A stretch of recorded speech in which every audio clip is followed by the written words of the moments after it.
BlackRock EBIT Bitcoin ETF kembali menyetorkan 1.814 Bitcoin ke Coinbase Prime. Yo guys, balik lagi bersama dengan saya Sagio Sugiarto. Di video kali ini di tanggal 25 Februari 2026 saya share lagi berita update mengenai kripto. Langsung saja kita masuk ke berita yang pertama, di mana jagat kripto kembali dihebohkan oleh antisipasi besar-besaran. Kali ini bukan karena pergerakan harga Bitcoin, melainkan teka-teki mengenai siapa target investigasi selanjutnya dari detektif on-chain legendaris Zach XBT. Saking antusiasnya komunitas kripto, nilai taruhan di platform prediksi Polymarket bahkan telah menembus angka fantastis. Para betor petaruh di Polymarket menggelontorkan dana lebih dari 4 juta dolar, sekitar 67 miliar untuk menebak perusahaan atau proyek kripto mana yang akan menjadi korban ekspos terbaru dari Zach XBT.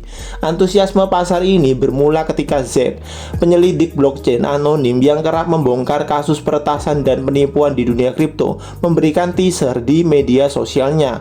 Ia membocorkan bahwa dirinya sedang merampungkan sebuah laporan investigasi besar terkait skandal insider trading perdagangan orang dalam yang rencananya akan dirilis pada 26 Februari 2026. Mengingat rekam jejak Zach XBT yang selalu sukses membongkar kejahatan kera putih di ekosistem Web3 dengan bukti on-chain yang tak terbantahkan, pengumuman ini sukses membuat banyak pihak ketar-ketir.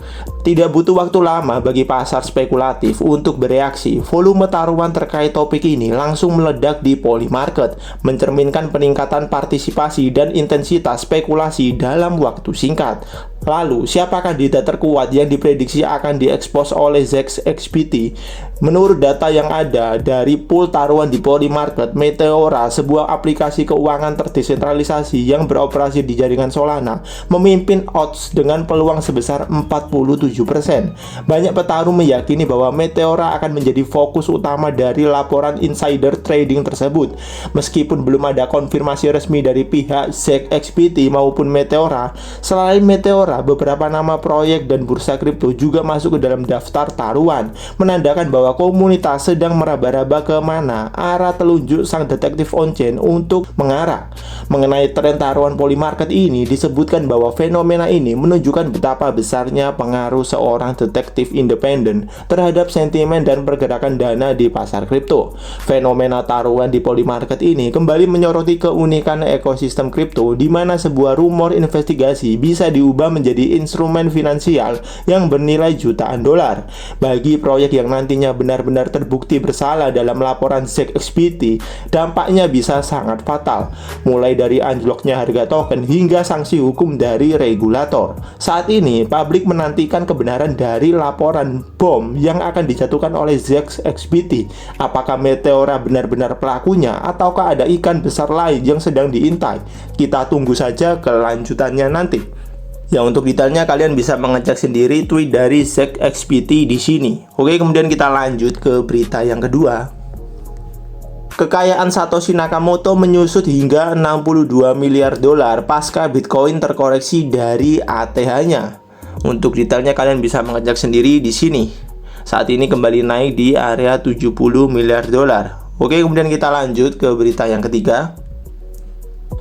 Di saat kondisi pasar kripto sedang mengalami fase ketidakpastian, perusahaan raksasa asal Las Vegas, Bitmain Immersion Technology, melihatnya sebagai peluang emas. Bukannya mundur, mereka malah menambah tumpukan perbendaharaan Ethereum mereka ke level yang belum pernah terjadi sebelumnya. Manuver agresif ini mengukuhkan posisi Bitmain sebagai perusahaan publik yang memegang Ethereum terbesar di dunia, sekaligus menjadi entitas dengan portofolio kripto perusahaan terbesar kedua setelah MicroStrategy. Bitmain mengungkapkan bahwa mereka telah menambahkan 51.162 Ethereum ke dalam kas perusahaannya dalam sepekan terakhir. Dengan tambahan ini, total perbendaharaan Ethereum kini mencapai 4,4 juta koin Ethereum. Melansir melalui data yang ada mengenai akumulasi besar-besaran ini, kepemilikan Bitmain kini setara dengan 3,66% dari total keseluruhan supply Ethereum di seluruh dunia yang berada di kisaran 120,7 juta juta koin. Perusahaan ini belum berminat untuk berhenti. Angka 3,66% ini menempatkan Bitmain hanya berjarak 27% lagi dari ambisi jangka panjangnya, yakni menguasai 5% dari total supply Ethereum. Sebuah strategi yang mereka sebut Alchemy of 5%. Berbeda dengan investasi Bitcoin konvensional yang hanya disimpan, aset Ethereum memiliki keunggulan berupa mekanisme staking untuk menghasilkan pendapatan pasif yield. Bitmain tentu tidak menyia-nyiakan fitur ini. Saat ini, sekitar 3 juta Ethereum dari total kepemilikan di-stakingkan ke dalam jaringan. Dengan imbal hasil tahunan yield rata-rata sebesar 2,8%, Bitmain akan meraup pendapatan dari staking yang nilainya mencapai 171 juta per tahun.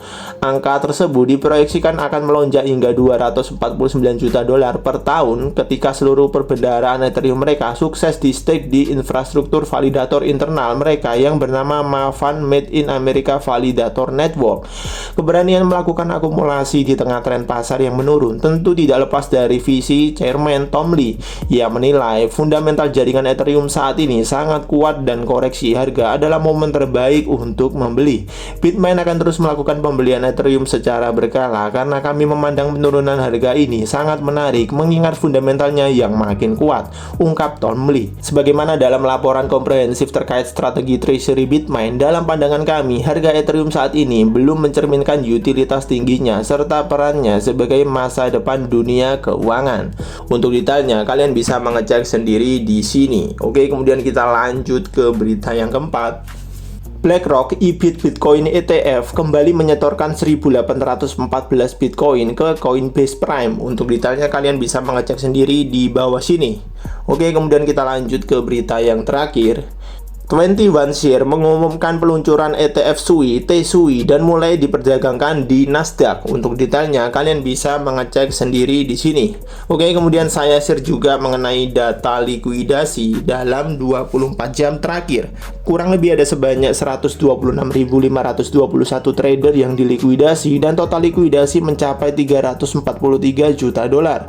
Mayoritas yang kena likuidasi ada di exchange Bitget, Bybit, dan juga Binance. Seperti biasa, saya mengingatkan kepada kalian semua, jika kalian tidak mengerti bagaimana cara untuk menganalisa market kripto dengan menggunakan grafik, lebih baik kalian belajar dulu.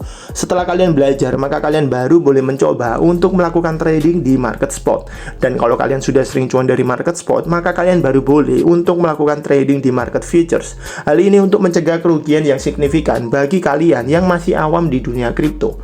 Namun jika kalian ingin lebih aman, maka kalian bisa berinvestasi saja di market spot. Kalian hanya perlu mempelajari aset-aset kripto apa yang memiliki fundamental bagus sebelum kalian memasukinya. Tapi jika kalian tidak ada waktu untuk mempelajari aset-aset kripto apa yang bagus untuk diinvestasi, tapi kalian tetap ingin berinvestasi di dalamnya, maka kalian bisa mengecek di kolom deskripsi. Di situ saya cantumkan link e-book saya, di mana kalau kalian buka, kalian akan mendapati ada top 10 aset kripto dengan fundamental terbaik.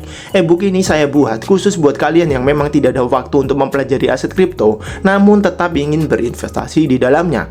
Oke, kemudian kita langsung saja lanjut ke kondisi market kripto hari ini di tanggal 25 Februari 2026.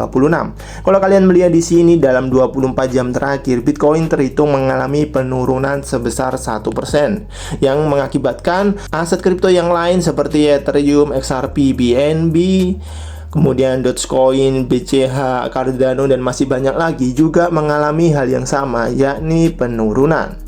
Jika ada aset kripto favorit kalian yang mungkin mengalami penurunan tajam, maka kalian juga bisa mengecek ya. Jika penurunannya lebih dari 50% dan itu adalah aset kripto favorit kalian, maka kalian bisa mulai kembali untuk menyero aset tersebut. Karena jika memang aset tersebut memiliki fundamental yang bagus, maka di kemudian hari pasti akan kembali lagi ke harga puncak sebelumnya. Oke, mungkin itu saja video kali ini. Jika video ini bermanfaat buat kalian, maka kalian bisa share video ini. Jika kalian ada pertanyaan terkait aset kripto, kalian juga bisa bertanya di kolom komentar. Besok di tanggal 26 Februari 2026, saya akan update lagi berita kripto dan juga kondisi market kripto. Saya Sagiu Sugiarto pamit, see you in the next video and God bless.